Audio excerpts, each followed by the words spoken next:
Días a todos. Les damos la más cordial bienvenida. Gracias por estar en este encuentro de buenas prácticas para combatir la desinformación. Nos alegra que estén aquí con nosotros hoy. Mi nombre es Débora García y conmigo hoy está Sofía y seremos sus anfitrionas durante este evento. Pero para empezar queremos hablarles un poco sobre qué es Red Ciudadana y voy a proyectar una presentación. Así que si quieren, pueden ir por su cafecito, su agüita, ¿verdad? Para ponerse cómodos. En lo que empezamos.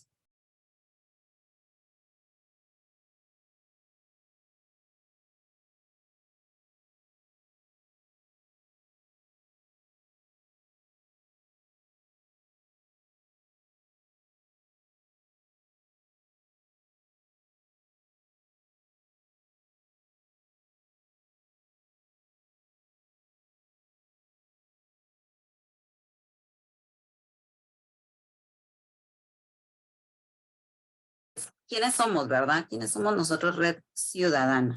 Hoy quería comentarles que nosotros somos una organización dedicada a fomentar la participación ciudadana y a combatir la desinformación. Nuestra misión es poder empoderar, a las personas con la capacidad de discernir hechos de ficción para que puedan tomar decisiones informadas en su vida diaria en su papel como ciudadanos. Este encuentro es solo una de muchas iniciativas que llevamos a cabo para alcanzar nuestros objetivos, ¿verdad? Y ahora le voy a dar el tiempo a Sofía para que nos pueda contar quién es Global Shaper, ¿verdad? Perfecto. Bueno, mucho gusto. De igual forma, me gustaría tomar un momento para hablarles un poco sobre Global Shapers Guatemala, el cual somos un hub creado y liderado también por jóvenes líderes que tienen un potencial enorme y con una convicción de contribuir a las comunidades que les rodean. Somos personas que buscamos generar impacto en nuestros alrededores y en nuestro entorno, y el objetivo que tenemos es realizar acciones que generan un cambio local a través de iniciativas o proyectos públicos privados. Y bueno, por eso también tenemos participación hoy aquí, porque nos interesa muchísimo que la gente siempre esté involucrada e informada de nuestro entorno, ¿verdad? Y hoy en día, pues, hablando de política. Gracias, Sofía. Y ahora quiero hablarles un poco sobre nuestra elección, ¿verdad? Nuestra elección es una iniciativa también de Red Ciudadana con Global Shaper en Guatemala, que se dedica a combatir también la desinformación, fomentar la educación cívica y promover prácticas de buena gobernanza en las áreas de Alta Verapaz, Iché, Huehuetenango y Chiquimula. Entonces, vamos solo a dar unas primeras pautas, ¿verdad? De lo que, para poder ya empezar con los presentadores. Y por favor, es de que mantengan sus micrófonos en silencio durante la presentación para evitar cualquier interrupción. Habrá una sesión de preguntas y respuestas después de cada presentación donde podrán formular sus preguntas. En este evento está siendo grabado y será compartido en nuestras redes sociales y sitio web. Entonces, para no más preámbulo, vamos a presentar, ¿verdad? A nuestra primera presentadora del día, y que me complace presentarles a Jimena Villagrán del medio Maldito.es. Jimena, por favor, el espacio es tuyo. Hola a todos, buenos días. Estoy desde Bélgica y aquí son buenas tardes, pero para ustedes son buenos días. Mucho gusto y gracias por la invitación. Yo soy la directora de operaciones de Maldita.es en España. Para que no se extrañen, les voy a contar un poco sobre Maldita.es y por qué el nombre. Maldita.es es una fundación que se dedica básicamente a luchar contra la desinformación en español. Parte de lo que hacemos para luchar contra la desinformación es periodismo, pero también hacemos lobby con políticas públicas y regulaciones, hacemos alfabetización mediática, investigaciones con académicos universitarios y también hacemos desarrollo tecnológico. Maldita, ¿por qué nos llamamos Maldita? Esta es una pregunta que nos hacen permanentemente. Maldita empezó como una cuenta de Twitter que no se llamaba Maldita, se llamaba Maldita Hemeroteca, y se llamaba así básicamente porque era una expresión, porque era una cuenta de Twitter que cuando los políticos decían algo, yo qué sé, tú podías decir hoy, es que estoy en contra del aborto.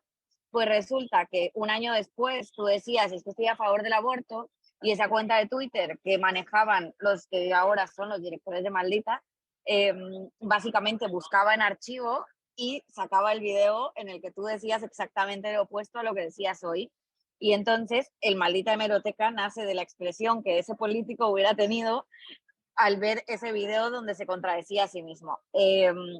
Y por eso es que se llama Maldita Hemeroteca. A partir de ahí nació Maldito Bulo, que Maldito Bulo era el primer proyecto de Maldita que se dedicaba a luchar contra la desinformación y los bulos, que es una palabra que voy a usar muchísimo durante esta presentación, pero básicamente, ¿qué es un bulo? Un bulo es cualquier contenido que pueda llegar por cualquier red social, en internet, diríamos en Guatemala, un chisme, que por cierto, en paréntesis, ahora trabajo en España, pero sí soy de Guatemala y perdón por el acento, pero es que, como sabrán a todos, se nos pega, a los guatemaltecos se nos pega absolutamente el acento de cualquier persona, así que una semana en España haría lo mismo que una semana en Colombia para mí. Así que eso. Pero a ver, un bulo, ¿qué puede ser? Un tuit que podría tener una mentira. Sí, podría ser un bulo. Una imagen de Instagram, lo que me manda mi tía por WhatsApp, todo eso podría ser un bulo y es una palabra que sirve para definirlo. En Latinoamérica hay muchísimas palabras para definirlo, una trola, una paparucha, eh, y de ahí la que se quieran inventar, pero es para eso, para lo que nos sirve definir bulo. Y a partir de ahí, en 2018 se funda Maldita.es como una organización que tiene varias partes. Yo estoy aquí hoy un poco para contarles cómo se lucha contra la desinformación desde este lado del mundo y también para como motivarlos de que no es necesario que ustedes creen un medio, que no es necesario que tengan demasiados recursos. Maldita empezó siendo una cuenta de Twitter que básicamente hacía cartelas, o sea, eran unos carteles de Twitter como imágenes que hacía mi jefe en Paint. Mi jefe es un señor muy fan del Paint, así que al día de hoy lo sigue defendiendo. Si ustedes usan Paint, pues podían hacer esos carteles, pero lo importante no era el cartel y no era cómo se veía, era la metodología detrás que hacía que pudiéramos decir que algo era verdad o que era mentira. Y ahora nos dedicamos a eso en muchos sectores. Entonces, te iba a pedir, Débora, creo que eras tú, si puedes compartir la página de Maldita para guiarlos a través de este proceso. Voy a usar la página web de Maldita y no una presentación porque es bastante más dinámico. Y a partir de ahí se los voy a contar.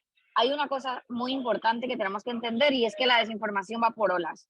La desinformación no es una cosa estática, no es una cosa que pasa como siempre y todos los días, sino, a ver, sí pasa siempre, pero todos los días cambia de tema. Entonces, a partir de ahí, Maldita decidió que había como temas que siempre ocurrían.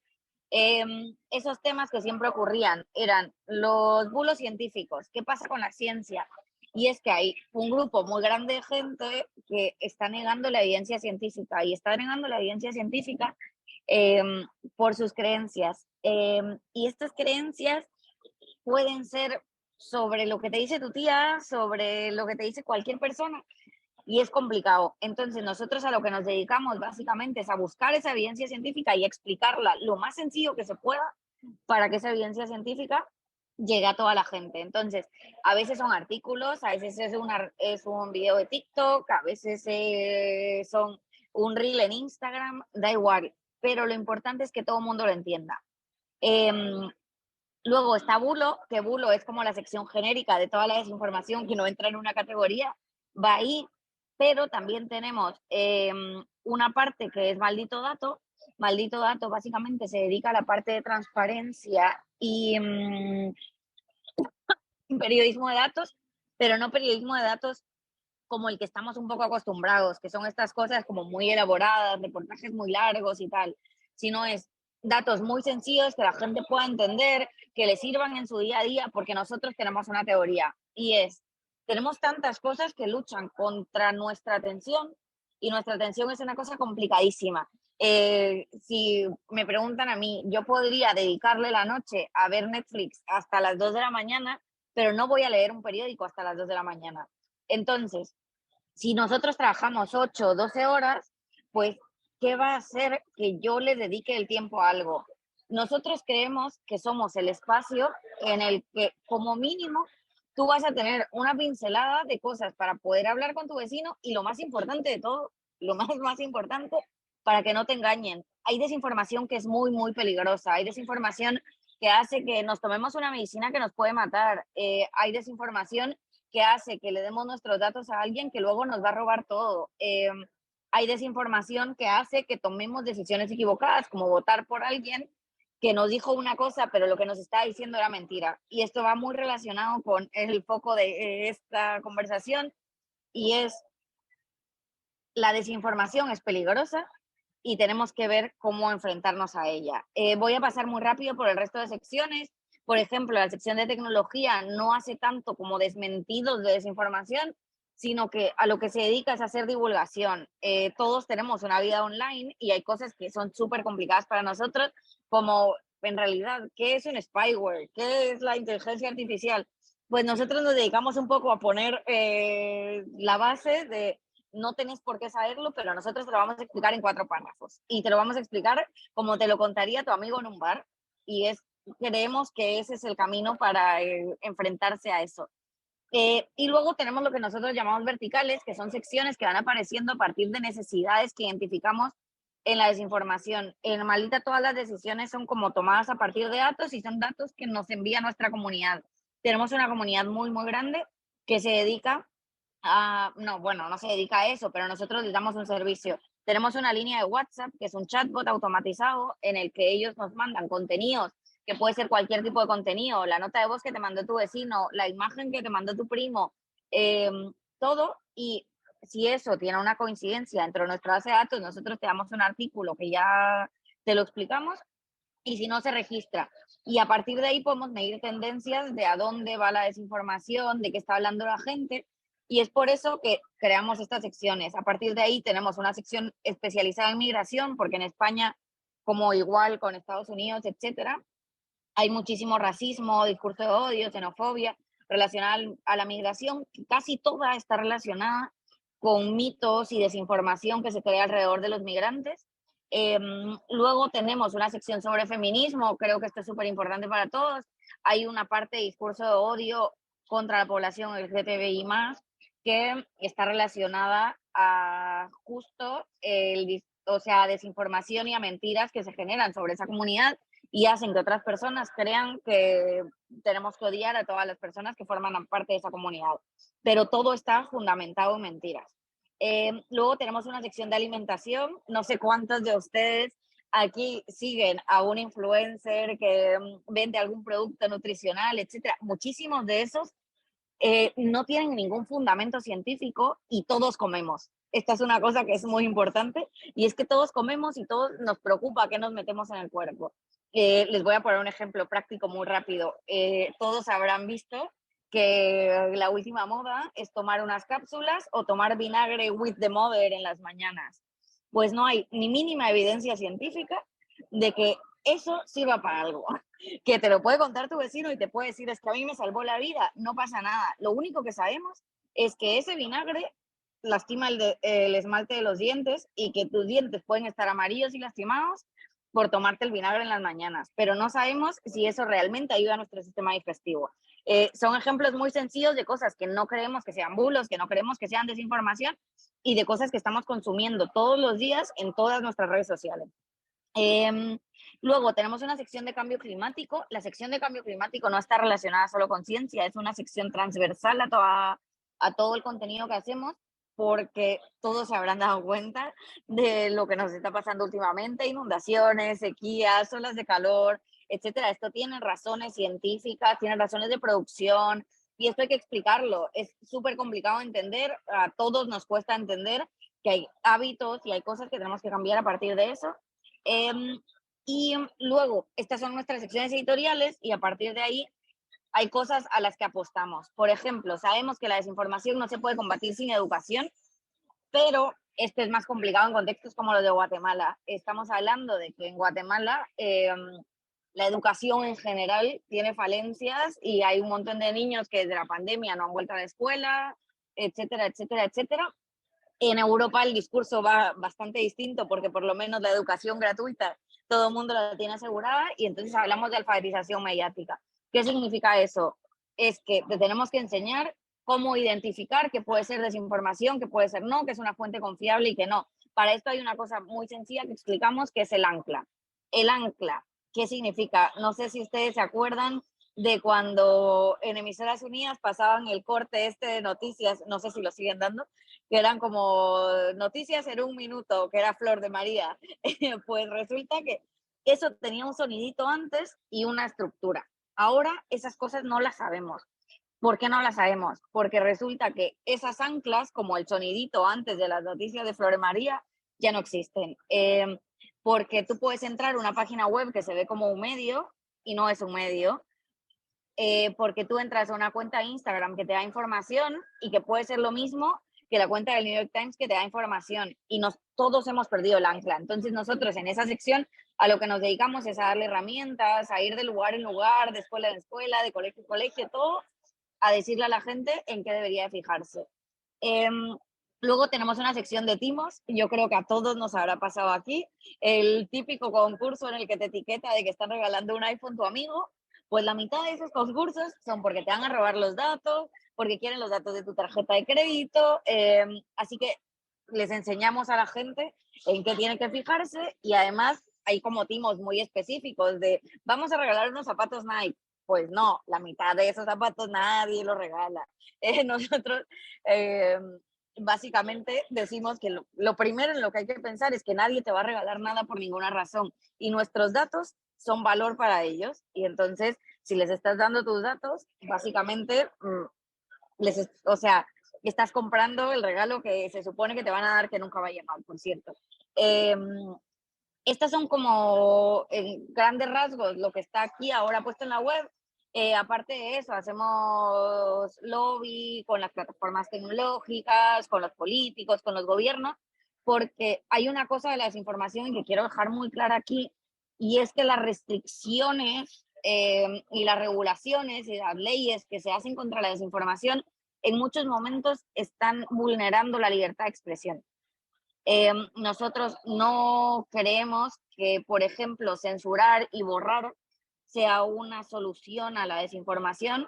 Creemos que para argumentar, yo qué sé, alguien comparte, tu tía pone un post que dice que el coronavirus se cura comiendo banano. Pues no hay ninguna evidencia científica del que el coronavirus se cura comiendo banano. Nosotros creemos que tu tía no debería de perder el derecho a publicar eso. Lo que queremos es que encima de ese post que puso tu tía sobre el banano, debería de salir una cosa que muchos habrán visto en Facebook, que es un cartel que dice, no hay ninguna evidencia científica de que el banano cure el coronavirus por X y por y esto está confirmado por X, Y y Z y whatever fuente. Pues eso es por lo que abogamos. No abogamos nunca porque la gente sea censurada, porque la gente no pueda usar las redes sociales, porque hay un límite muy tenue. ¿Y qué pasa si los medios empezamos a decir, ok, corten a todo mundo? ¿Dónde entramos nosotros? O sea, la libertad de expresión, la libertad de medios, la libertad de publicación debe ser asegurada para todos. Entonces, luchar contra la desinformación no significa censurar. Y esa es una cosa por la que abogamos en todos los espacios en los que podemos abogar. Me pidieron que les hablara un poco sobre la metodología de verificación, que yo creo que es súper importante. Si puedes ir al nosotros, en la pestañita de la web, ustedes verán que ahí ahora, cuando bajes un poco, tenemos varias cosas. Hay varios estándares para poder ser un fact-checker en el mundo. Uno es que hay organizaciones verificadas por el International Fact-Checking Network. El International Fact-Checking Network es parte de una organización en Estados Unidos que se llama el Poynter Institute. Y para poder tener esa verificación, las organizaciones se someten a una auditoría una vez al año. Es una auditoría independiente y tienen que cumplir una serie de reglas. Tienen que ser transparentes, tienen que contar cuáles son sus cuentas, de quién reciben dinero, quiénes trabajan ahí, tienen que decir que tienen una política libre, que pueden corregir cualquier cosa. O sea, por ejemplo, esto es una cosa que pasa mucho, que es que un medio se equivoca y en lugar de decir, ok, me equivoqué, corregí esto, lo que hace es eliminar o cambiarlo todo. Eso no es transparente. Y creemos que para que los ciudadanos nos crean, nosotros tenemos que ser suficientemente transparentes. Entonces, tiene que haber una política de corrección, una política de transparencia, tienes que decir quiénes trabajan ahí, etcétera, etcétera. Todo eso es lo que verifica International Fact Checking Network. Pero añadido a eso, hay una European Fact Checking Standards Network que tiene un código que tiene bastantes estándares, o sea, tiene estándares bastante más altos, que pide 10.000 cosas más, como por ejemplo, cualquier persona que te dé más del 1% de tu presupuesto anual, tú tienes que decir su nombre y su apellido. Cualquier organización que te dé más del 1% de tu presupuesto anual, tú tienes que decir quién es y cuánto te dio. ¿Esto qué hace? Que los ciudadanos puedan garantizarse a quién le están creyendo y la variedad de fuentes que tienen en su camino. Entonces, después de eso, lo otro que hace que un fact-checker y que un medio o sea, que un medio de verificación pueda ser útil para la ciudadanía son sus metodologías. Esto es lo mismo que ahora va a venir Claudia, que les contará un poco sobre el periodismo de datos, es exactamente la misma teoría. Nosotros deberíamos de ser capaces de reconstruir el periodismo de datos, el fact-checking como un rompecabezas. ¿Qué quiere decir esto? Que si una persona que no es fact-checker quiere reconstruir el mismo proceso que yo hice, porque yo le tengo que dejar ese proceso claro en mi nota, debería poder llegar a la misma conclusión que yo hice, porque no estamos hablando de lo que yo creo, estamos hablando de hechos y de datos. Entonces, todos deberíamos de llegar a esos hechos y de datos de la misma manera, y porque son factuales, digamos. Entonces, nosotros tenemos 3 metodologías, si bajas un poquito, está la metodología de maldito bulo, la metodología de maldito dato y la metodología de maldita ciencia, porque hay 3 metodologías distintas. La de maldito bulo es como tratamos la desinformación en general. La de maldito dato es una metodología de verificación del discurso político y la metodología de maldita ciencia es una metodología que está enfocada al ámbito científico, como lo dice su nombre, pero básicamente porque los hallazgos científicos son una cosa que nosotros no controlamos. Entonces nosotros te podríamos decir que, por ejemplo, con lo que dije hoy del vinagre, ahora mismo no tenemos evidencia de que el vinagre sea beneficioso para tu cuerpo, pero igual y dentro de 10 años hay suficiente evidencia para decirte que es malo o que es bueno. Entonces, esa metodología es un poco más flexible. Si entras a la metodología de maldito bulo, hay una cosa ahí que es súper importante y es cómo decidimos qué verificamos. Y quién verifica al verificador, que es uno de los discursos que más se usan para atacar a los periodistas, para atacar a los fact-checkers. Y tenemos 2 indicadores. Uno es la viralidad. Nosotros tenemos un sistema en el que nuestros usuarios nos reportan cosas que creen que puede ser desinformación y ese sistema está totalmente automatizado. Entonces, si una cosa nos llega más de 10 veces en una hora, nosotros estamos obligados a asignar a un periodista para verificar. No quiere decir que siempre vaya a haber una conclusión. Lo que quiere decir es que nosotros investigamos ese tema. Puede ser que a veces haya un verdadero. Nosotros no hacemos verdaderos. Creemos que es inútil hacer un verdadero. No te vamos a poner una estrellita en la frente por no decir mentiras. Y luego, la peligrosidad. Si hay una vida humana en riesgo, no, no esperamos a que sea viral. Lo único que hacemos es asignar a un periodista. Esto nos pasó, por ejemplo, durante todo el COVID. Había gente que creía que tomar cloruro de sodio, que es MMS y que nosotros le decimos el cloro de lujo, eso hace que la gente se muera. Y hay 1000 casos documentados, estoy diciendo 1000 por decir un número, por cierto, no me verifiquen, pero la gente se toma esto y se muere. Esa misma cosa estaba dicha que curaba el COVID, que curaba el cáncer, y todos ustedes habrán tenido algún amigo que vendía este producto, pues no, esto es dañino para el cuerpo y está verificado. Y entonces es tan peligroso que cada vez que nos llegaba una desinformación sobre este tema, nosotros asignábamos un periodista y hacíamos un artículo diciendo que esto era mentira. Con el tema del discurso político es distinto. Por ejemplo, no publicamos sin que el partido político, el político, etcétera, tenga una posibilidad de respondernos, lo contactamos, le decimos, estamos viendo esto, etcétera. No publicamos hasta que no tenemos esa versión. Creemos que no tiene sentido contradecirnos, porque uno sí, uno no, pero les damos el derecho de respuesta. En la metodología de Maldita Ciencia, la lógica es la misma, pero tenemos categorías distintas. No hacemos falsos absolutos, hacemos un no hay pruebas, hacemos un que sabemos, que es una parte como de explicar, porque creemos que para combatir la desinformación es útil decir esto es falso, pero es más útil que cuando la gente quiera la información y necesite tomar una decisión, tenga esa información a mano. Entonces hacemos muchos explicadores, muchísima cosa de divulgación, todo muy aterrizado para que sea como que te lo está contando tu primo, como que te lo está contando tu vecino. Y pues ahora creo que me quedan 3 minutitos, si alguien tiene preguntas, y si no, cierro. Muchas gracias.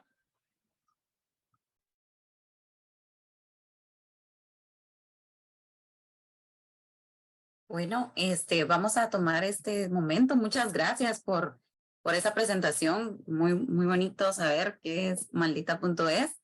Y no sé si algunos tienen preguntas, que por favor nos lo puedan ahí colocar en el chat para que nuestra expositora nos lo va a estar escogiendo las preguntas y a poderlas responder. Vamos a dar unos minutos para ver si alguien quiere comentar.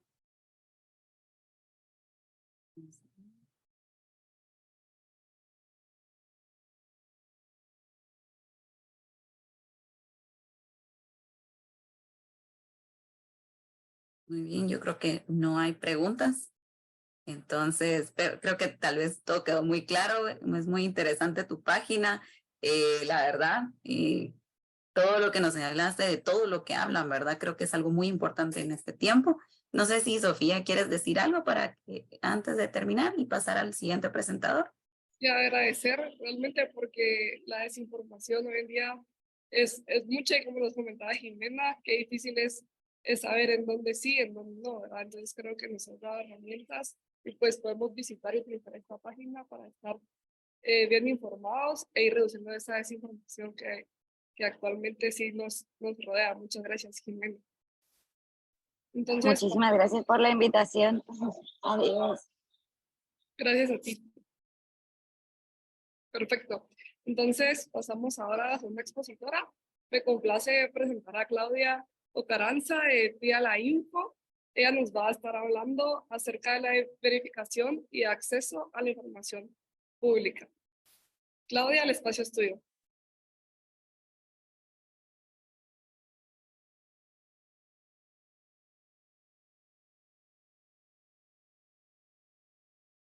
Tal vez si les damos acceso para el micrófono.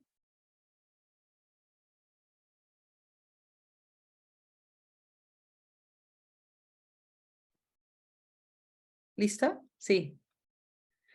Muchas gracias, Sofía Devi. Primero, muchas gracias por la invitación.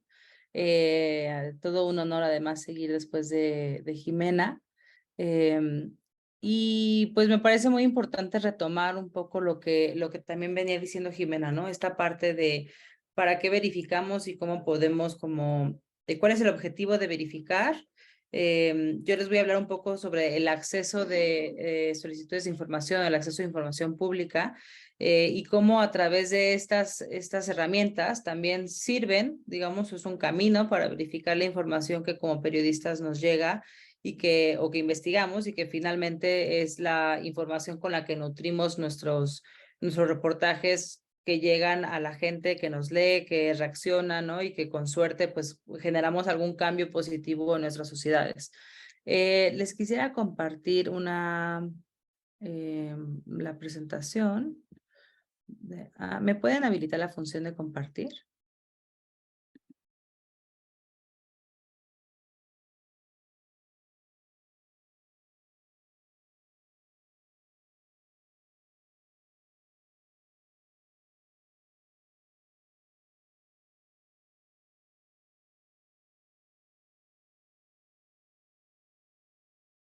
¿Listo? Sí. Mira, si puedes.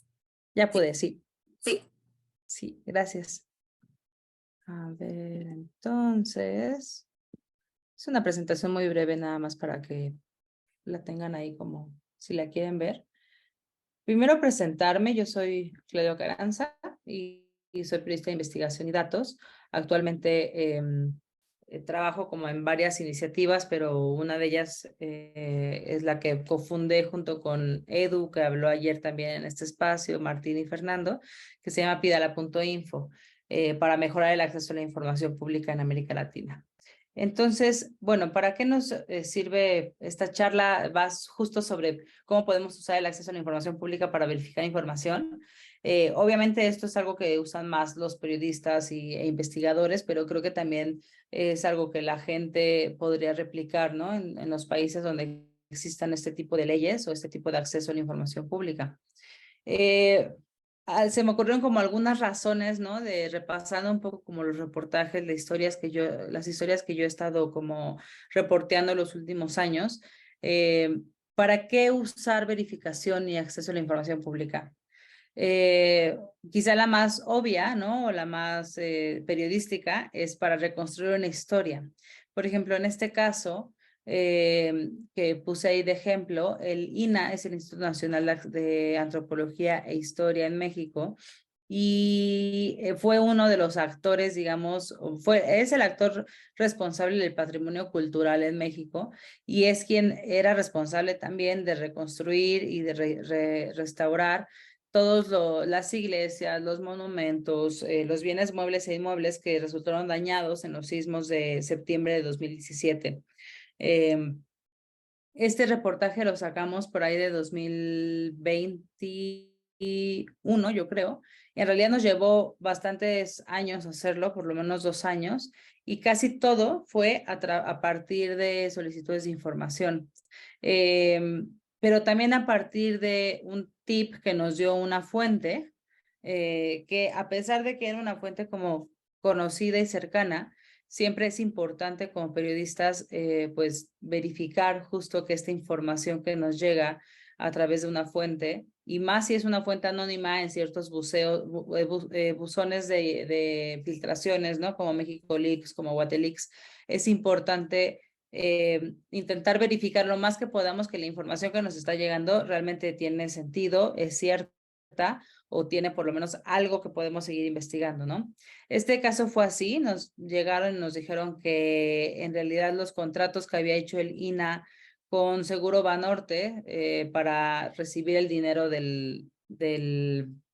pues del seguro para reconstruir y restaurar todos los bienes muebles e inmuebles, había sido dado como con un 25% discrecional que no quedó en ningún lado registrado y que pues en realidad nadie sabía cómo estaba funcionando la restauración y la reconstrucción de los bienes muebles e inmuebles a cargo del INA, que se estaba contratando discrecionalmente, ¿no? A amigos de los propios restauradores y arquitectas del INA. Y entonces nosotros empezamos a meter solicitudes de información. Fueron casi 2 años y medio de pelear, un año y medio de pelearnos con el INA para que nos diera información.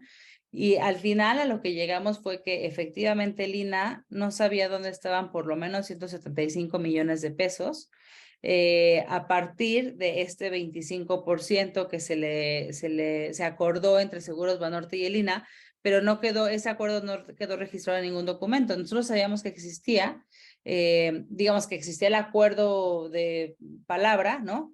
Pero no quedó registrado. Entonces, lo primero que hicimos fue preguntar precisamente vía solicitudes de información al INA si había este acuerdo. Nos respondieron que no lo encontraban, ni siquiera fue una inexistencia, solamente que no lo encontraban. Y después, si ustedes quieren leer la nota, o sea, la pueden buscar en internet. Y después hablamos con la gente, ya con el representante del INA, el quien era encargado de los sismos, y nos aceptó que había existido ese acuerdo, pero que no había sido por escrito, porque básicamente Banorte era quien lo había decidido, y que pues que ellos no sabían nada, ¿no? Como de ese dinero, básicamente.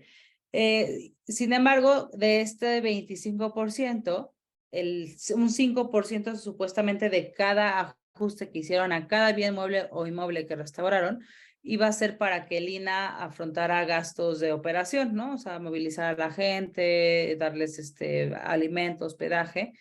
pero entonces ese 5% era una parte de pago en especie, porque entonces se le pagaba al contratista el 25% extra y el contratista era responsable de devolver ese 5% al arquitecto o al restaurador de Lina. Obviamente era un montón de dinero y muchos arquitectos y restauradores de Lina decían, yo no voy a tomar ese dinero porque primero es en efectivo, o sea, yo cómo justifico que tengo este dinero si no existe ningún acuerdo, ¿no? Y luego, o sea, yo qué hago con él, ¿cómo lo devuelvo a Lina, no? No existían los mecanismos.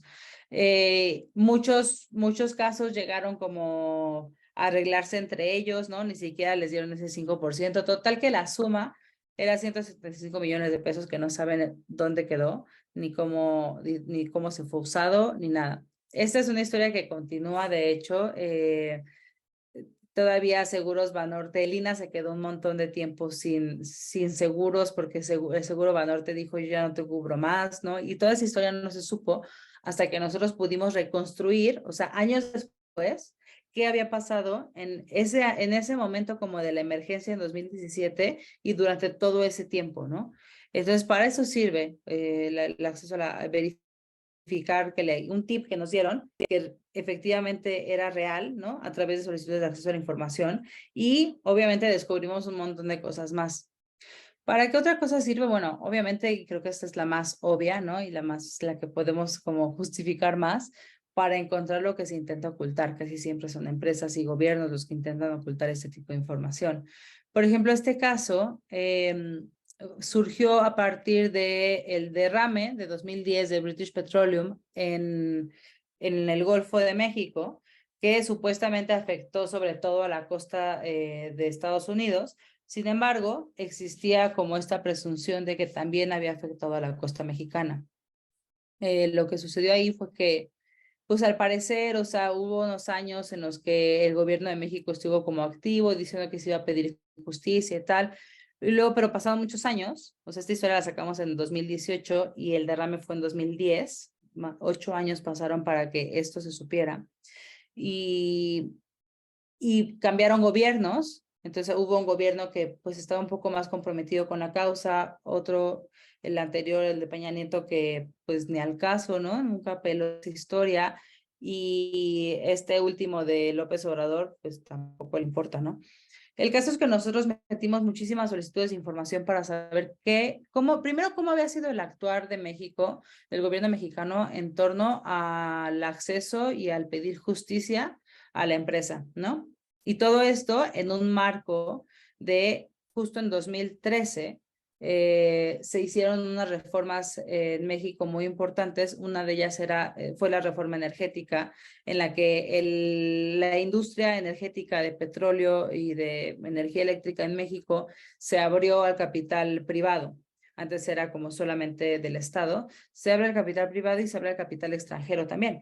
Entonces, nosotros teníamos como la hipótesis, pues, de que de pronto empezamos a ver en el país cómo se llenaba de gasolinerías de British Petroleum, ¿no? Y eran como, de hecho fue como de las primeras que abrieron y era como una nota que reportaron todos los medios de las filas que hacía la gente para formarse ahí porque creían que la gasolina de British Petroleum era mejor que la de Pemex, porque ellos vendían así la historia que tenían aditivos y no sé qué.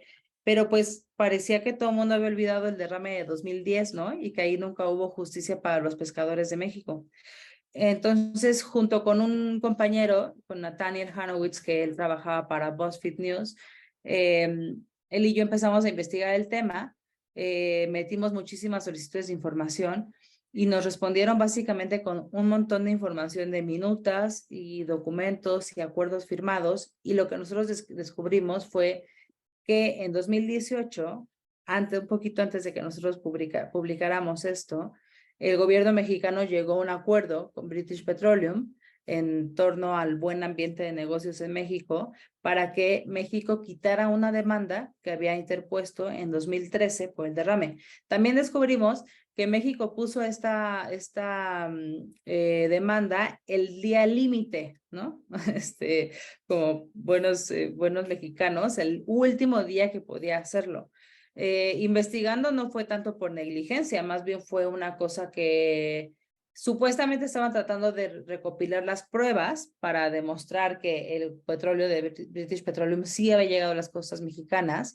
Sin embargo, hubo un montón de cosas que hizo mal el gobierno mexicano, hubo un montón de investigadores con los que hablamos, pero digamos, el centro de la información lo obtuvimos gracias al acceso a la información pública, porque tuvimos acceso a las minutas entre funcionarios mexicanos y personal de British Petroleum y empresarios, bueno, gente que trabajaba en British Petroleum.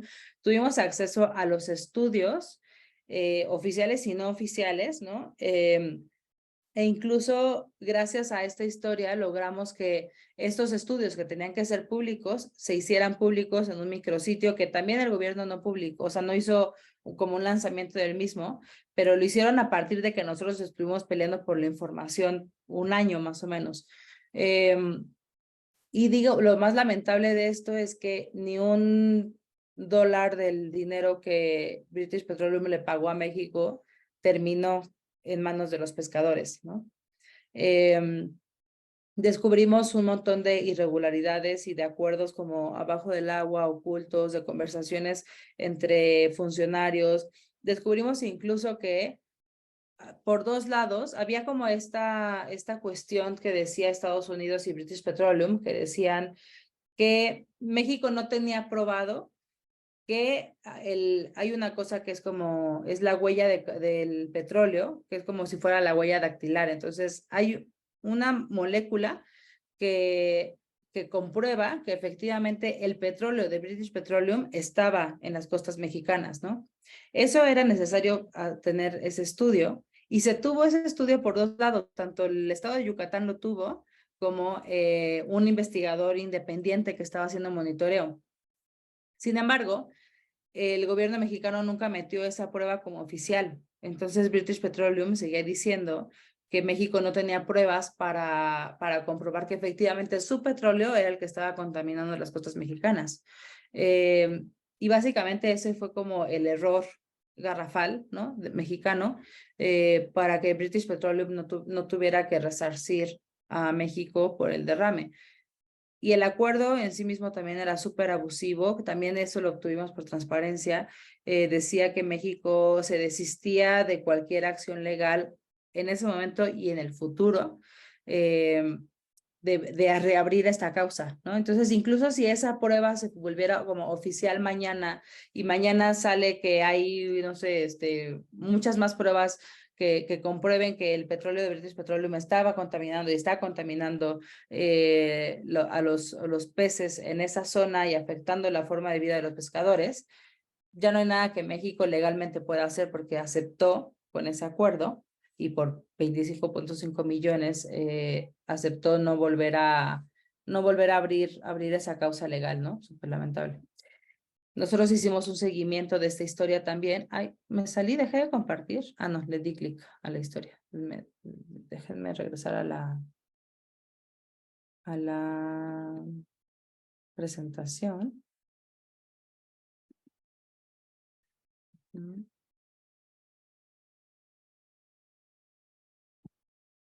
Ajá. Nosotros hicimos el seguimiento de esa historia y 2 años después sacamos esta otra de, ok, bueno, son 25.5 millones de dólares y dónde se usó, ¿no? O cómo se usó ese dinero. Y todo esto también fue por solicitudes de acceso a la información. Pudimos verificar que efectivamente ese dinero sí había caído a las cuentas del gobierno mexicano. Sin embargo, bueno, ¿y cómo había sido repartida, no? 5.3 millones de pesos se le dio a la Secretaría de Relaciones Exteriores para que movieran a su gente en el mundo, ¿no? O sea, otra vez este dinero no llegó a los pescadores ni un solo centavo. Una parte fue usada por la Secretaría de Relaciones Exteriores para mover a su servicio exterior en el mexicano, en el extranjero, para ponerles casa, para ponerles transporte, para ponerles muebles dentro de la casa. Todo eso fue comprado supuestamente con este dinero, aunque justo a través de transparencia, la Secretaría de Relaciones Exteriores no pudo comprobar nada de esto, porque no hay una sola factura que compruebe el pago o la compra de todas estas cosas que supuestamente se hicieron con este dinero. La otra parte del dinero supuestamente terminó en el Instituto Nacional de Ecología y Cambio Climático para hacer como monitoreo en esta zona, porque para empezar ni siquiera habían empezado a hacer eso, un monitoreo en la zona del Golfo de México donde había sido el derrame. Es la fecha que no sabemos si eso se hizo o no se hizo. Hasta el momento de estas solicitudes en 2020, dijeron que respondieron a la solicitud diciendo que todavía tenía el dinero en sus cuentas y que no se había usado todavía nada, pero que estaban planeando cómo hacerlo todavía. Entonces, bueno, sé que hay reporteros y reporteras que en México que están dando seguimiento a estas historias, pero digamos, nosotros logramos justo revelar a través del acceso a la información, verificar dónde estaban los recursos y cómo fue el actuar del gobierno mexicano y ver que evidentemente hubo un montón de negligencia y de acuerdos que favorecían a la empresa más que al gobierno, el gobierno pensando que pues estaba bien porque la inversión extranjera siempre viene mejor que hacer justicia a los pescadores, ¿no? Otra razón, otro punto de por qué verificar a través del acceso a la información pública es para encontrar responsables. Acá en México hubo un caso muy sonado relacionado precisamente a Odebrecht, que tiene que ver con agronitrogenados. Agronitrogenados era una planta de producción que estuvo 14 años sin funcionar, o sea, fue chatarra 14 años, y luego se vendió, esa planta era de AMSA, de una empresa, y luego AMSA la vende a Pemex, y Pemex la compra como si fuera una planta que realmente estuviera funcionando y no como si fuera una planta chatarra que llevara 14 años sin funcionar y sin producir absolutamente nada. Este caso fue muy macro, justo porque estaba relacionado con Odebrecht y porque además, como la persona principalmente implicada es Lozoya, era el director de Pemex, él era muy cercano, es casi que era así súper amigo de Enrique Peña Nieto, el presidente mexicano en ese momento. Sin embargo, nosotros lo que hicimos fue, se hicieron muchas auditorías al respecto y algo que nadie había revisado como a fondo o había pedido, fue todos los papeles que Pemex tuvo que entregar a la auditoría para probar cómo había sido el proceso. Entonces, lo que nosotros hicimos fue pedirle a la auditoría todos esos documentos y nos entregaron, no sé, como 2 así cajas, ¿no? Llenas de documentos que tuvimos que leer, había mucha basura, había mucho que no servía, pero lo que sí servía era que nosotros encontramos quién había sido el funcionario que dio la orden de que el avalúo de la planta se hiciera como si hubiera estado funcionando los últimos 14 años y no como si fuera una planta chatarra, que era este señor José Manuel Carrera Panizo. Él era el director general de PMI Comercio Internacional, que era una filial de Pemex, digamos, era como el segundo a mando abajo de Lozoya. Todos los reflectores estuvieron y están todavía sobre Lozoya, porque ahora ya está en México, lo atraparon, está llevando su proceso legal. Sin embargo, como que José Manuel Carrera Panizo hasta ese momento había quedado ahí como oculto, ¿no? Como que nadie lo había mencionado. Y yo no sé si por casualidad, o sea, por tiempos de la investigación misma, o a partir de este reportaje que nosotros sacamos, unos meses después, a José Manuel Carrera Panizo no lo metieron a la cárcel, pero sí le abrieron un proceso administrativo y lo inhabilitaron. Él ya no puede trabajar por 10 años, o sea, lo inhabilitaron creo que en 2022, yo creo, el año pasado, 21. Lo inhabilitaron de trabajar creo que 10 años en la función pública y le pusieron una multa gigante que hasta donde sé no ha pagado y se ha estado defendiendo como con amparos, pero esto, para encontrar responsables que no son tan obvios, ¿no? Y que no todos los medios de comunicación son como capaces de encontrar porque no son donde está el foco grande, también sirve el acceso a la información y es leer documentos y verificar efectivamente que quien se menciona ahí es quien tuvo esa responsabilidad. Y finalmente también, bueno, obviamente, acá no tiene título, pero también sirve para verificar que la garantía de derechos humanos se está llevando a cabo, ¿no? Que el gobierno está efectivamente cumpliendo con garantizar nuestros derechos humanos, como es el acceso a la salud pública. Este fue una historia de datos, o un trabajo de periodismo de investigación y datos que hicimos junto con Serendipia. Compras COVID MX, se trataba de, el objetivo era hacer el seguimiento de todos los contratos que hizo la Administración Pública y Estatal de la Administración Pública Federal y Estatal para afrontar la pandemia por COVID-19. Desde enero de 2020, o sea, incluso un poquito antes de que se declarara la pandemia, hasta actualmente, ¿no? Yo dejé de participar en este proyecto cuando salí de Poder, pero no sé si Poder sigue participando, pero hasta donde yo estuve, lo que hicimos fue meter, creo que 600 solicitudes de información, una cosa así, para preguntar a absolutamente todos los sujetos obligados de transparencia que tuvieran como capacidad de hacer compras, qué habían comprado para afrontar la pandemia. Así fuera desde cubrebocas, gel de manos o de alcohol para su personal, equipos técnicos para hacer home office, ¿no? Cualquier cosa que hubieran comprado que ellos calificaran dentro de la pandemia. El resultado fue que fue súper difícil sacar esta información. Primero, porque en México, igual que en Guatemala, suspendieron plazos de transparencia y que en muchos países suspendieron plazos de transparencia.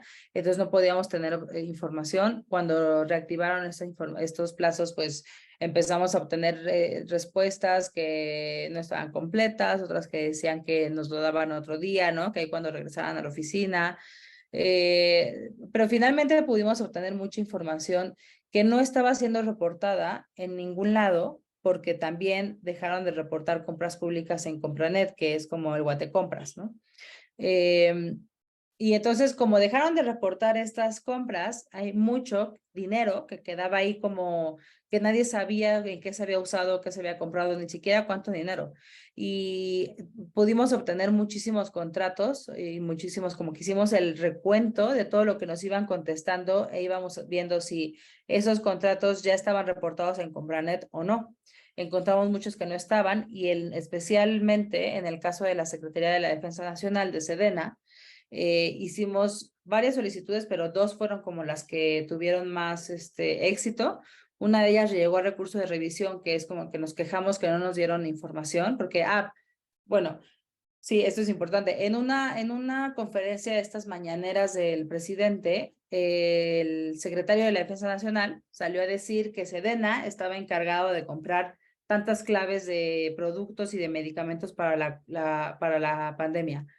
Y que Sedena se iba a hacer cargo y que se iba a gastar tanto dinero. Entonces, por solicitudes de información, pues solicité, ¿no? Como tal, el secretario de la Defensa Nacional dijo esto en la mañanera, quisiera tener todos los contratos a los que se hizo referencia.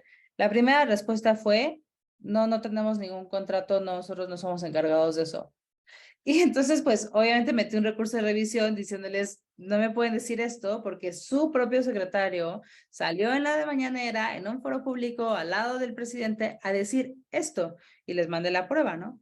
Ya ganando ese recurso de revisión, dije, bueno, no, sí, los tenemos, pero ven por él, los tenemos en papel. E igual fueron como 2 maletas de contratos que tuvimos que leer y pasar y hacer todo el proceso, digamos, a mano para analizar. Fueron 251 contratos y lo que descubrimos fue que Sedena no reportó en Compranet por lo menos 71 contratos por 527 partidas. Entonces, ya de por sí una institución súper opaca como es el Ejército, tenía y tiene todavía en México y cada vez más el poder de comprar muchísimas cosas que eran necesarias para que la gente la pasara un poco mejor, ¿no? Un poco menos peor en la pandemia. Y no estaba reportando cómo se compraba nada de esto. Encontramos, obviamente, contratos que se hicieron con empresas como súper señaladas de corrupción, ¿no? De forma irregular. Y entonces llegamos como a una suma de dinero que Sedena ni siquiera estaba reportando, ¿no? O sea, que ni siquiera sabíamos cuánto exactamente era porque tenían importes mínimos y máximos, pero por lo menos 60 millones de pesos no estaba reportando Sedena en ningún lado de lo que habían comprado. Entonces, para eso también sirve el acceso a la información pública, ¿no? Y la verificación de lo que la gente nos dice, o sea, de lo que los funcionarios dicen. Precisamente creo que este es un buen ejemplo porque justo lo que yo hice fue verificar que lo que estaba diciendo el secretario de la Defensa Nacional en un foro público que ve todo mundo en México existía, ¿no? Y aún así, el primer intento de Sedena fue decirme no existe esa información. Claro que pues es algo que se tiene que pelear. Y bueno, finalmente, Piala.info, nada más para mostrarles un poco y no comerme más tiempo.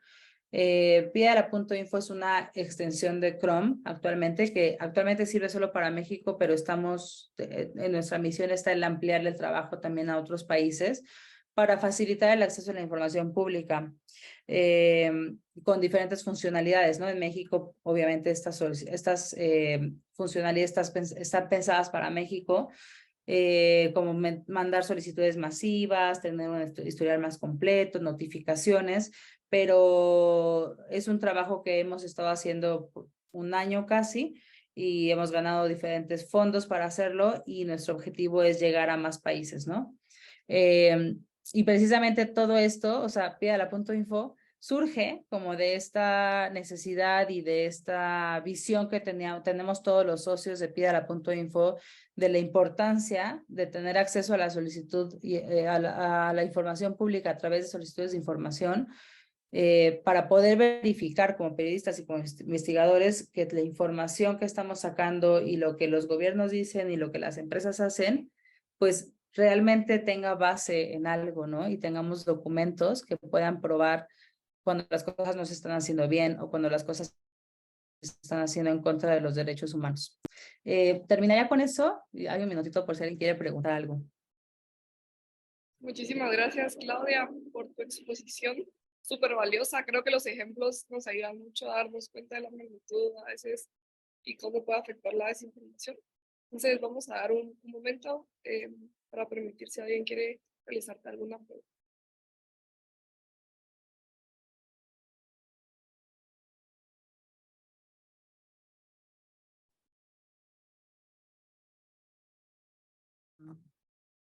En el chat colocaron que si se puede replicar eso en otros países. Sí, justo es nuestra intención, ¿no? Trabajar con otros países, con aliados también, que pues por suerte los socios de Piala.info somos como personas que ya hemos estado trabajando en el tema de datos, investigación y periodismo por varios años, entonces tenemos como alianzas ya medio hechas en otros países. Por ahora estamos, sí, en la extensión de Piala.info aparece Argentina y Colombia, que nada más lleva como al sitio donde se puede hacer actualmente esos requerimientos de información pública. Nuestro plan es trabajar en estos dos países y en más países hasta donde podamos llegar, ¿no? Para hacer mejoras, digamos, al sistema de información pública que ya exista, sin querer competir con ellos, porque en México tampoco estamos compitiendo con ellos, ¿no? Sino estamos queriendo hacer funcionalidades que sirvan para usuarios que ya tienen necesidades como más elevadas, ¿no? Como periodistas, investigadores. Buenísimo, muchas gracias. Bueno, ¿alguien más que quisiera hacer una pregunta?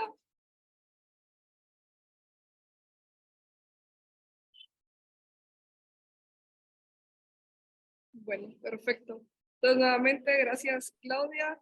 De verdad, súper valioso tenerte hoy aquí presente y gracias por compartirnos su experiencia, todo lo que han logrado. Y súper interesante pues, la pregunta ahí que respondiste. Por supuesto que sí se puede replicar y que se comienza este proceso. Entonces, gracias por tu tiempo.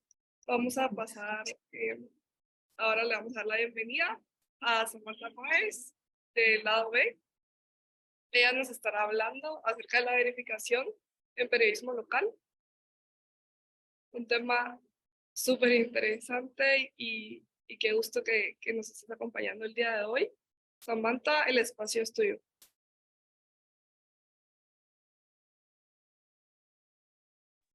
Solo vamos a activar tu micrófono porque... Gracias. ¿Ya me oyen? Sí, perfecto. Ok. Pues muchas gracias por la invitación y pues yo les empezaría diciendo que la experiencia que tenemos en lado B verificando pues inició ya desde hace un par de años.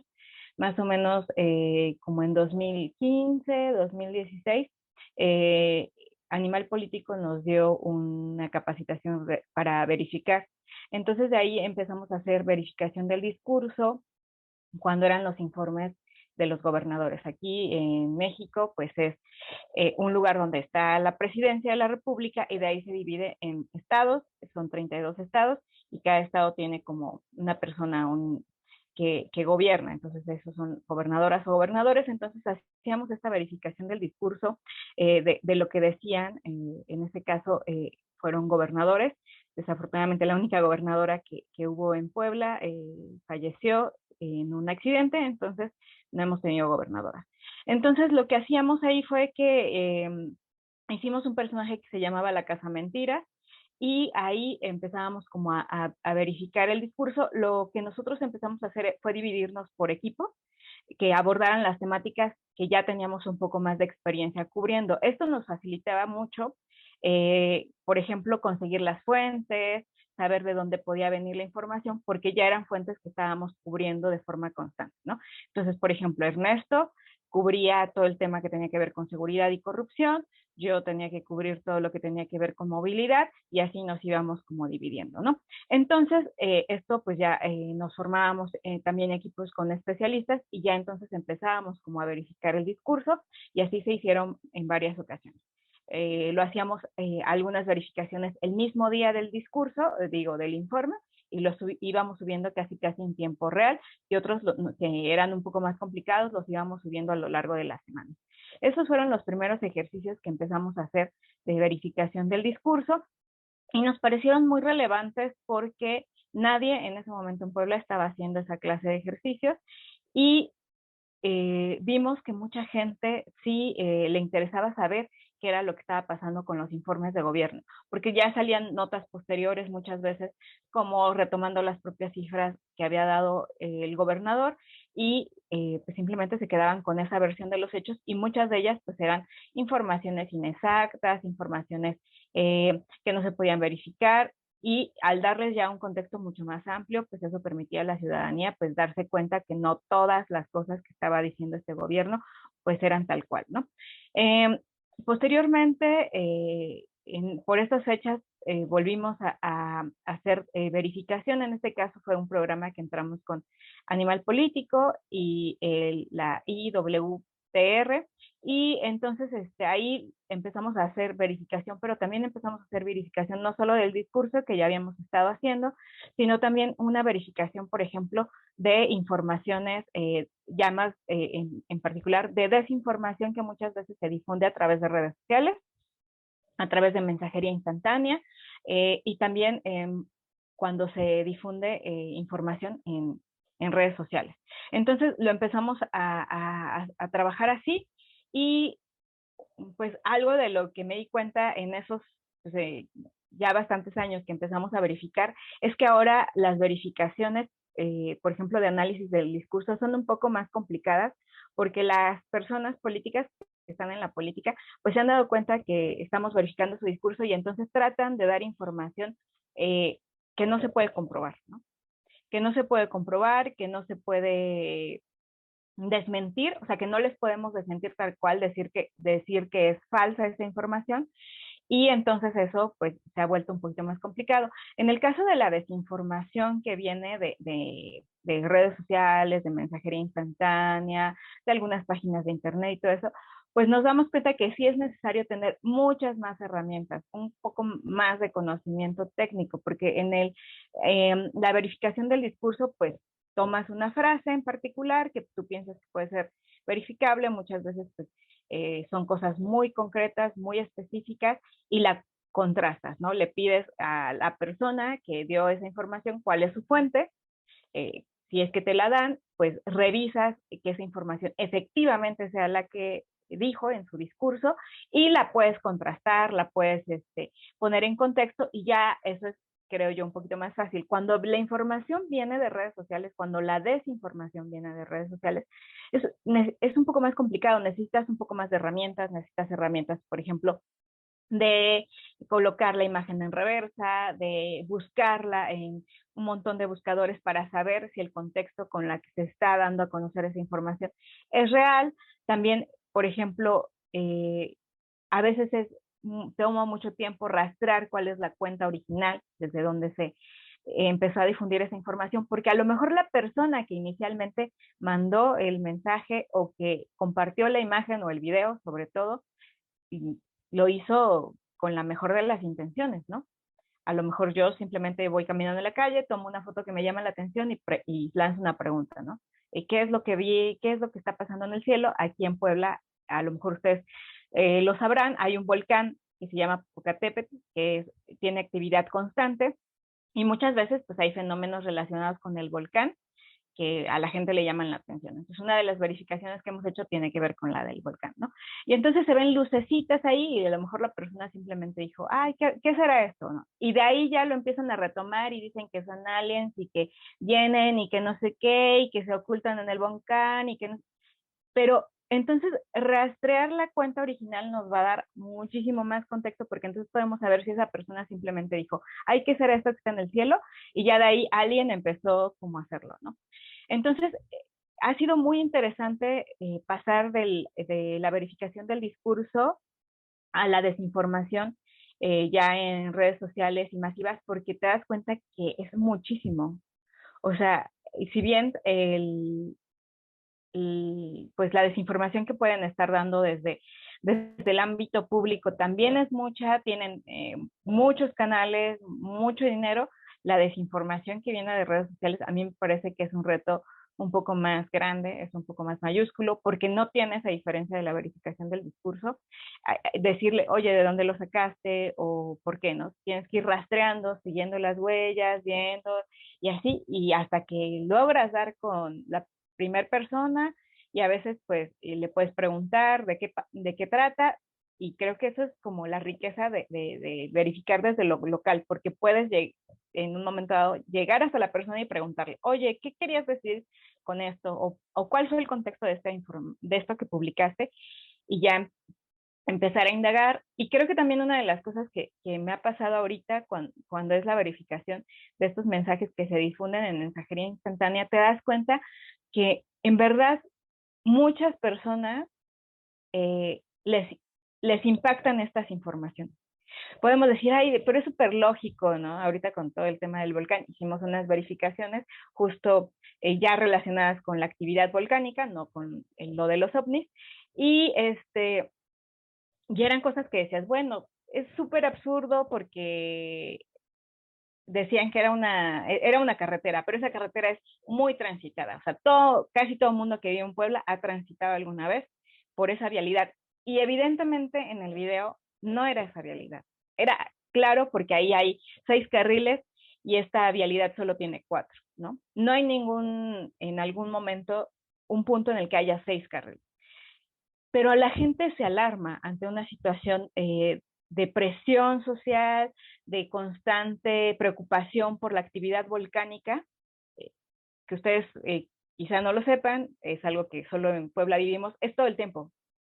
El volcán está activo 24/7, o sea, desde 1994 no ha cesado su actividad volcánica. Entonces, ahorita que aumentó la actividad, la gente estaba con mucho temor. Todo esto también alimentado por la desinformación, también alimentado por los propios medios de comunicación que no sabemos discernir muchas veces esto. Y por eso me parece muy importante enfocarnos en lo local, porque sí afecta. Las personas, muchas personas compartiendo esto en chats de WhatsApp, sabiendo perfectamente que era imposible que fuera esa vialidad, ¿no? Luego había otro chat otro video donde se ve saliendo humo de una coladera, ¿no? De una coladera en la ciudad de Puebla. O sea, sí estamos cerca, pero no estamos tan cerca, ¿no? Y entonces creo que el uso de la desinformación en lo local sí afecta muchísimo a la gente, porque entonces la gente genera pánico, no quiere salir, si de por sí ya la contingencia eran ciertas medidas, o sea, no te decían que no salieras, sino que salieras con cubrebocas, con lentes, porque la ceniza, las principales afectaciones son en los ojos y en las vías respiratorias. Entonces no era como que no salieras, sino que salieras con estas medidas. Y entonces la gente cayó en pánico, no querían salir. Y entonces creo que ese es uno de los principales como problemas de la desinformación local, que sí afectan muchísimo a las personas y que entonces pues verificarla puede ayudar a que las personas bajen la alarma, ¿no? Y también pues nos permite tener un poco más de cercanía con las audiencias. Por ejemplo, yo les decía a mi familia, oigan, hicimos estas verificaciones, y entonces ya me empezaban a contar, ay, sí, cierto, sí me llegó y no sé qué. Y ya entonces empieza a dar el debate, ¿no? Muchas veces cuando son cosas un poquito más alejadas, pues pensamos que no nos va a afectar, pero cuando son cosas que están ocurriendo en este momento, que están ocurriendo en nuestras localidades, que a nuestra misma familia le pueden preocupar, entonces creo que ahí recae como la importancia. Ay, no sé si ya me pasé de tiempo o cómo voy de tiempo. Creo que voy bien, ¿verdad? Sí, súper. Yo quisiera más bien como que si ustedes tienen algunas dudas, si quieren que les cuente más como de esta experiencia, si quieren que les cuente nosotros cómo hacemos las verificaciones, también lo pudieran preguntar. Nosotros generalmente la verificación del discurso la hacemos tomando una frase. Así, cualquier persona de la política o de la función pública dice un discurso, puede ser en una rueda de prensa, en su informe, en una entrevista o lo que sea, tomamos la frase, le preguntamos a su equipo de comunicación de dónde obtuvo esa información. Supongamos que la alcaldesa de mi ciudad dice que bajó el 50% de la inseguridad, ¿no? Entonces yo le escribo a su equipo de comunicación y le pregunto, oye, ¿de dónde sacó esta cifra? Entonces me pueden decir, pues de las llamadas de emergencia que nosotros tenemos. Perfecto, ¿me puedes pasar esa información? ¿Me puedes pasar la base de datos? Supongamos que sí me la pasan, ¿no?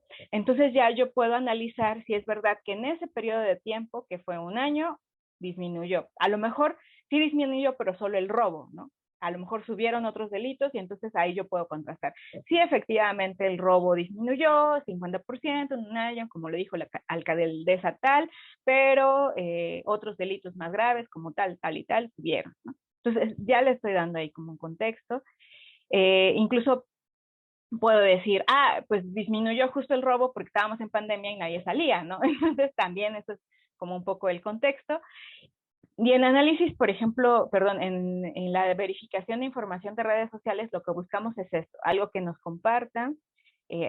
Por ejemplo, si a mí me llega por un video en algún chat en el que estoy, en el vecinal, en el de mi familia, pues el primer paso es preguntar quién te lo mandó, ¿no?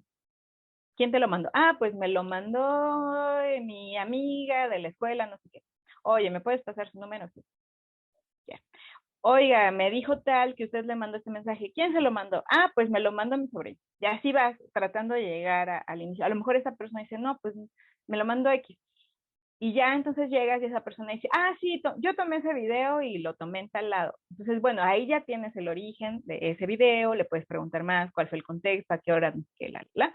Y ya luego, pues, contrastar, ¿no? A lo mejor esta persona, supongamos que fue lo de el humo saliendo de la alcantarilla. No, pues yo lo puse así porque me llamó mucho la atención y pues por lo del volcán. Y ya entonces nuestra función es, ya que una vez ubicamos cuál es la fuente real, ir a preguntar si eso es cierto, ¿no? Entonces, en ese caso de el humo saliendo del volcán, casualmente, al día siguiente que circuló ese video, hubo una rueda de prensa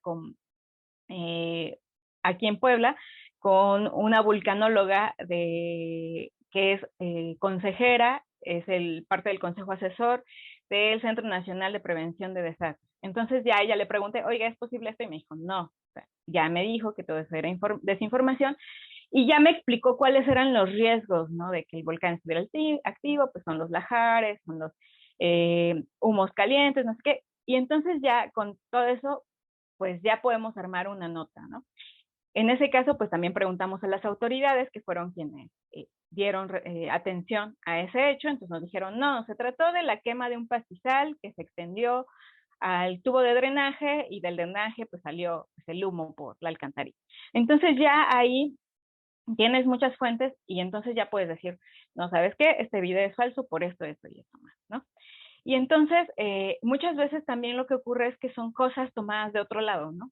En otro caso del volcán que pasó apenas, el video fue tomado de Ecuador, de un paso elevado, donde abajo me parece que había personas que pernoctaban y guardaban cosas, se genera un incendio en la parte de abajo, es en Guayaquil, y entonces lo que ocurre pues es que abajo pues empieza a quemarse, empieza a hacer, y pues obviamente la carpeta asfáltica de lo que estaba arriba se calienta mucho.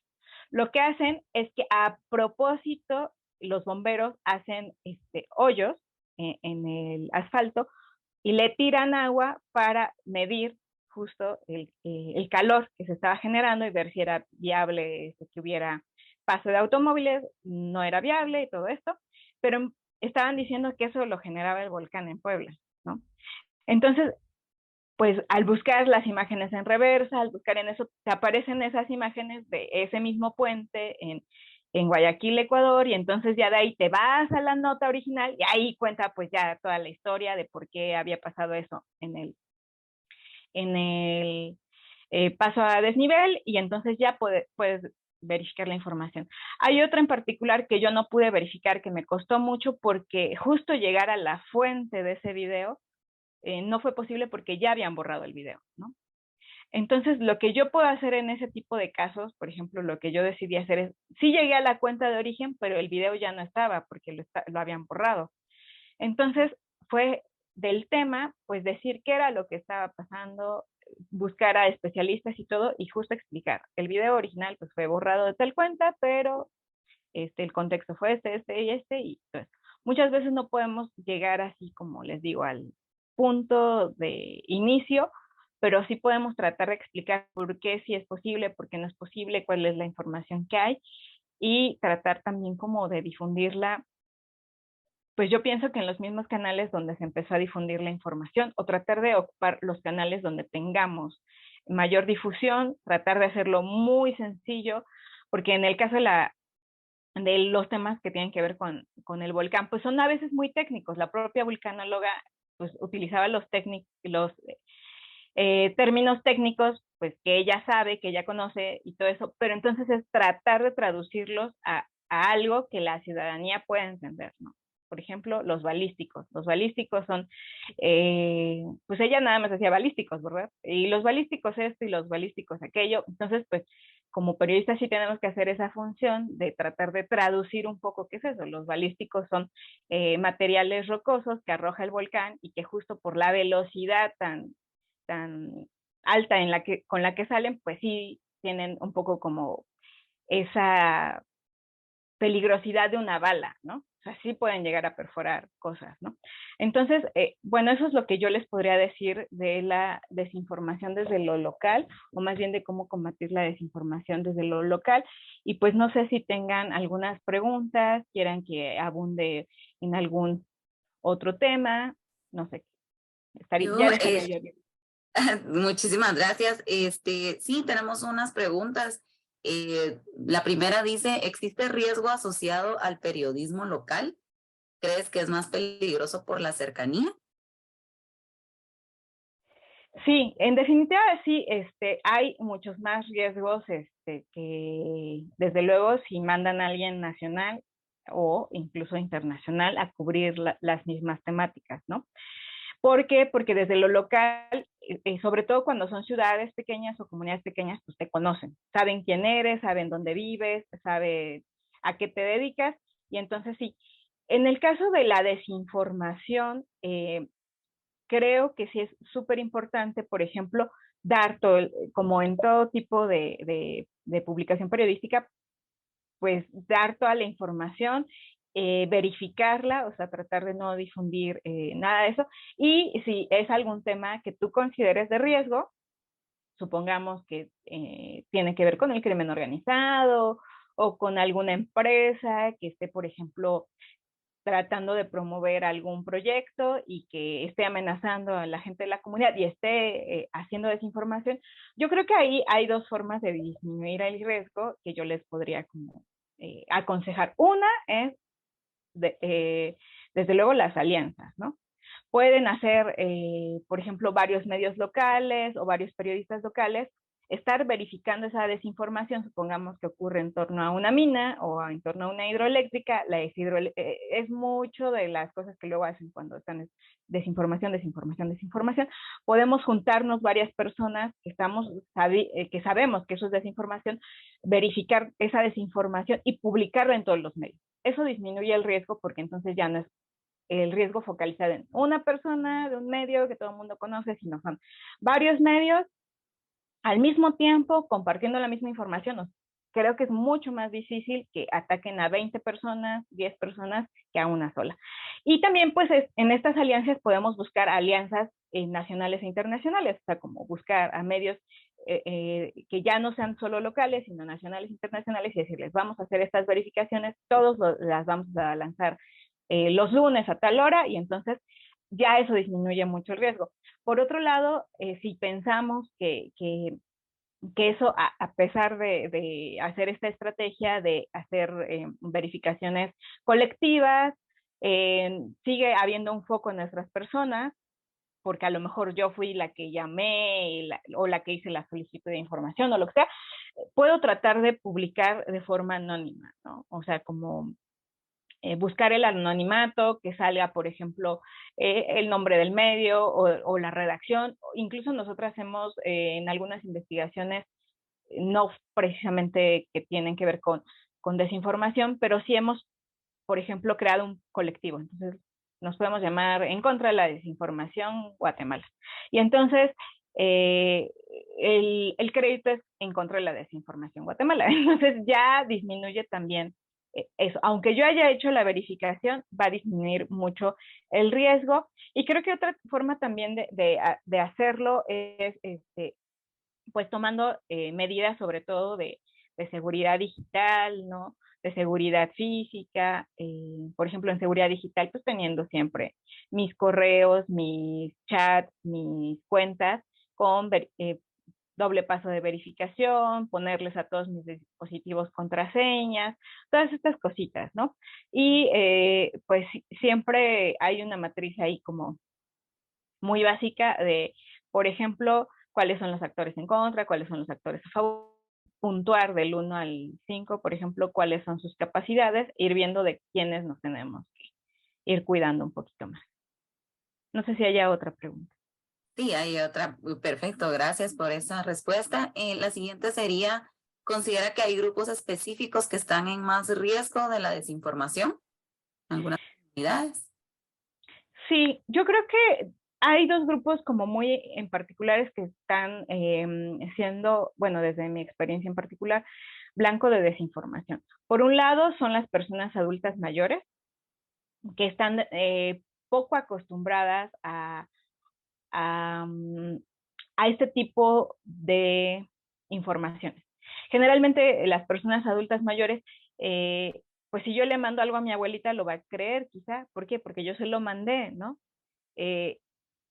Incluso son desafortunadamente objeto más de extorsiones telefónicas y esas cosas, porque tienden más por el tipo de vida que llevaron, quizá no tienen como tantas herramientas como para discernir esto, ¿no? Entonces yo creo que estas personas, sin embargo, pues podemos irles explicando así como, mira, si tú ves una información que es muy alarmante, que es muy escandalosa, pregúntame, ¿no? Yo te voy desde luego que si le ofrecemos eso, hacerlo con paciencia, ¿no? Explicarles por qué nosotros verificar la información, ¿no?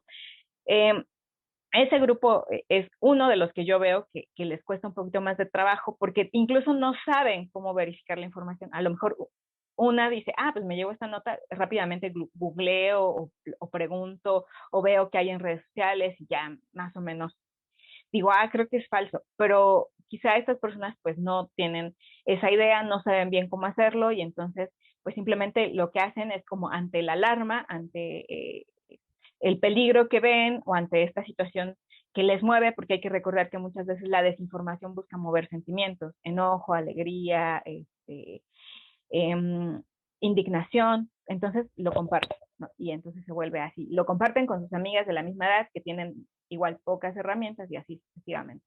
Y por otro lado, yo veo que hay un grupo pues de personas muy jóvenes, yo me atrevería a decir como de unos 25 hacia abajo, que se informan solo de redes sociales, ¿no? Entonces como de TikTok, de YouTube, de Twitter, de Facebook, bueno, Facebook casi no, pero de estas redes sociales donde están todo el tiempo pues interactuando, compartiendo mensajes o incluso subiendo contenidos, ¿no?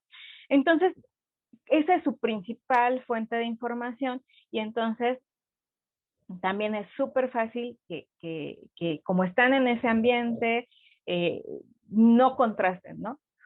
O que sigan a unas personas en particulares y les crean todo lo que estas personas en particulares les dicen, ¿no?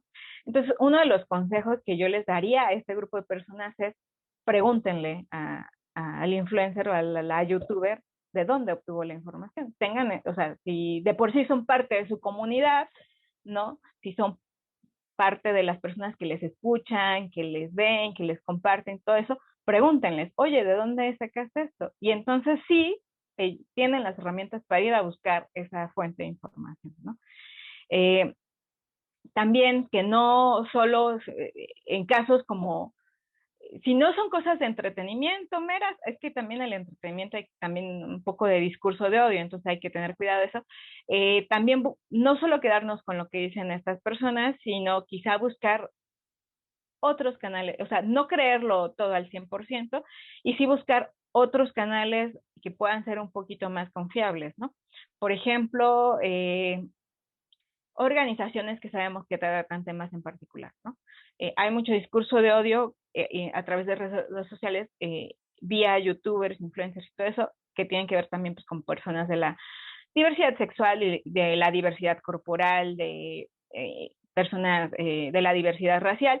Y entonces creo que yendo a buscar a grupos que sí trabajan, que sí son cercanos a estos grupos que son generalmente atacados y violentados, podemos contrastar la información. Y yo sí les diría, pregúntenles a los youtubers, ¿de dónde sacaste eso? ¿Por qué lo estás diciendo? Creo que no quita nada porque somos parte o seguirían siendo parte de esa comunidad y pues no creerlo al 100%. Sí, definitivamente, gracias. O sea, creo que es algo que hoy en día, ¿verdad? Tenemos que tener bastante cuidado y realmente, pues, verificar, creo que lo que hoy nos quedamos es eso, ¿verdad? Poder verificar las fuentes, poder verificar de dónde viene la información, porque, pues, hoy en día, pues, cualquiera puede subir información, ¿verdad? Pero no todo es verídico. Entonces, muchísimas gracias por esa información, por tu presentación. No sé si quieres decir algo, Sofi. De igual forma, Samantha, muchas gracias por tu tiempo y por compartirnos esta información muy valiosa.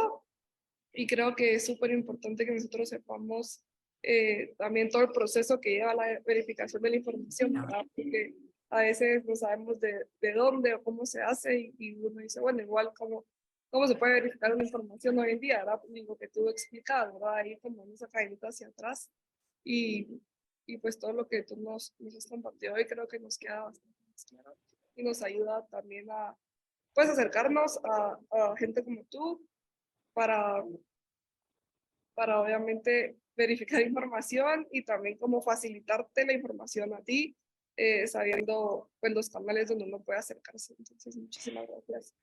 Solo haría un pequeño comercial. Les invito a que visiten lado BE, o sea, lado, así normal, de labiodental, e.com.mx. Ahí van a poder checar las verificaciones que he hecho últimamente. Sobre todo las del volcán, están muy interesantes. Entonces, ahí les invito a eso. Y pues, si me quieren seguir, sobre todo estoy en Twitter como @samantras. Así me pueden encontrar. Y gracias por la invitación. No, gracias a ti por estar aquí. Solo quiero corroborarles lado B, E. Sí, Punto, si quieren, ahorita lo pongo en el chat para que también lo tengan más a la mano. sí, para poderlo compartir. Creo que no sé si es esta página para poderlo compartir. A ver. ¿Es Ay, esta? sí. Ah, sí, justo es esa. Sí, Ah, ok, es esa. yo ahorita lo comparto entonces. ¿Para qué? Los vamos a compartir y pues y siempre dejarlo ahí. Ah, bueno, pues muchísimas gracias, Samantha, por tu tiempo. Gracias vamos a ir ya finalizando, ¿verdad? Queremos darle gracias a todos nuestros expositores del día de hoy. De veras, definitivamente una excelente presentación. Ay, se me movió aquí. Una excelente presentación de todos y a ustedes por participar en este encuentro. Fue un verdadero placer aprender juntos sobre cómo podemos combatir la desinformación. Continuaremos con esta lucha y esperamos verlos, ¿verdad? En otro encuentro que tengamos. Así que, y si no duden de veras en ponerse en contacto con nosotros, en verificar las páginas, ¿verdad? Y siempre comentarios o preguntas, pues siempre estamos ahí, ¿verdad? Sophie, no sé si quieres terminar. Súper. Muchísimas gracias también a todos de parte de Global Shapers Guatemala por participar y por su atención. Creemos que es muy importante y valioso participar de estos espacios para estar informados y también tener las herramientas para combatir la desinformación. Entonces, muchísimas gracias pues, a los expositores y a todos los que participaron.